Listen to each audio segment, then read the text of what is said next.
저는 그렇습니다. 우선 한국화를 하고 한국화된 기독교를 가지고 세계화에 기여한다.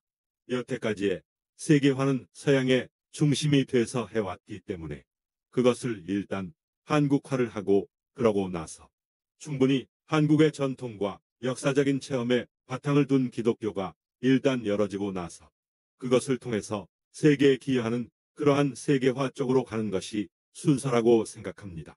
왜냐하면 너무 서양적인 세계화에 우리가 밀려서 우리의 아이덴티티나 우리의 역사적인 체험이나 우리의 우리네스를 전혀 갖지 못했어요. 근데 사실은 세계화를 하기 위해서는 우리네스가 있어야 되거든요. 그래야 세계화에 적극적으로 기여할 필요가 있습니다.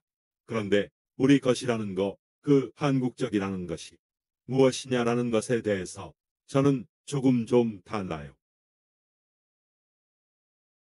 한국 사상의 핵심으로 어디다 두느냐에 따라서 여러 가지 이야기가 돼서 아주 혼란 상태에 있어요. 아직은. 근데 제가 생각한 것은 한국 사상의 가장 특징은 접하군생이라는 최치원 선생의 이야기에서 찾을 수가 있습니다. 접하군생이라는 것은 서로 만나서 당신도 변하고 나도 변하고 그 변화가 온갖 존재를 새로 살린다. 이 다른 사상은요. 이를테면 중국 사상은 상대로 중국화해서 세계를 편안하게 한다는 겁니다. 그 다음에 또 일본 사상은 세계를 일본화해서 일방적으로요. 그래서 세계를 편안하게 한 거예요.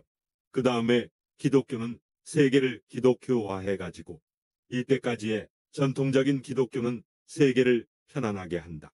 그 다음에 가령 중국의 또웨이밍 같은 사람이 하버드 대학에서 오래 있다가 미국 사회에서도 어느 정도 인정된 사람인데 이 사람하고 제가 만나서 경론을 벌인 게 그건데 그 사람은 뭐냐 하면은 세계를 유교화하면 세계가 편안해진다는 거예요. 근데 저는 그렇지 않다고 싱가포르에서 많은 교수들이 그 또웨이밍이 그때 싱가포르에 총통한 사람하고 짝짝꿍이 돼서 한때 싱가포르 유교 국가로 만들려고 그랬어요. 그러니까 많은 교수들이 거기 해외로다가 탈출해버렸어요.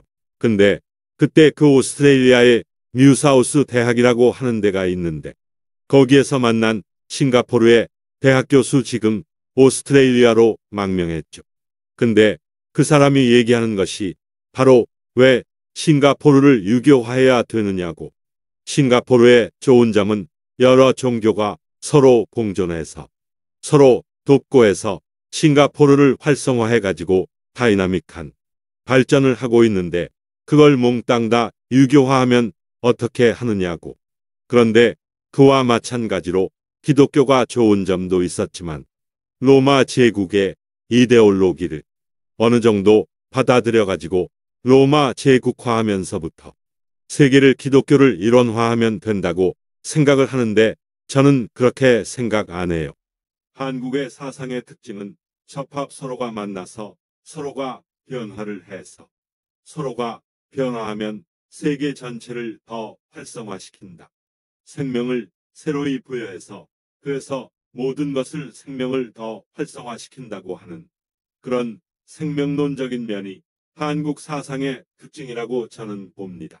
그 접합 군생을 굉장히 중요하죠.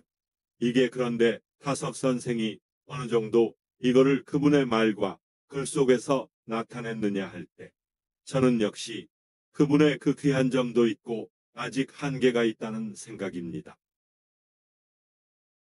그러니까 우리의 논의가 타석 선생 중심주의로 가느냐 아니면 한국 사상 속에서 타석 선생은 탁월한 한 분이라고 생각해서 그래서 생각하느냐 하는 차이가 있는데 기독교를 일단 한국적인 기독교로 탈바꿈시키고 난 다음에 그 다음에 그것이 세계교화는 세계화의 과정으로 가서 이게 연결되는 것이 좋을 것 같은 생각을 저는 했습니다. 구독과 좋아요 잊지 않으셨죠?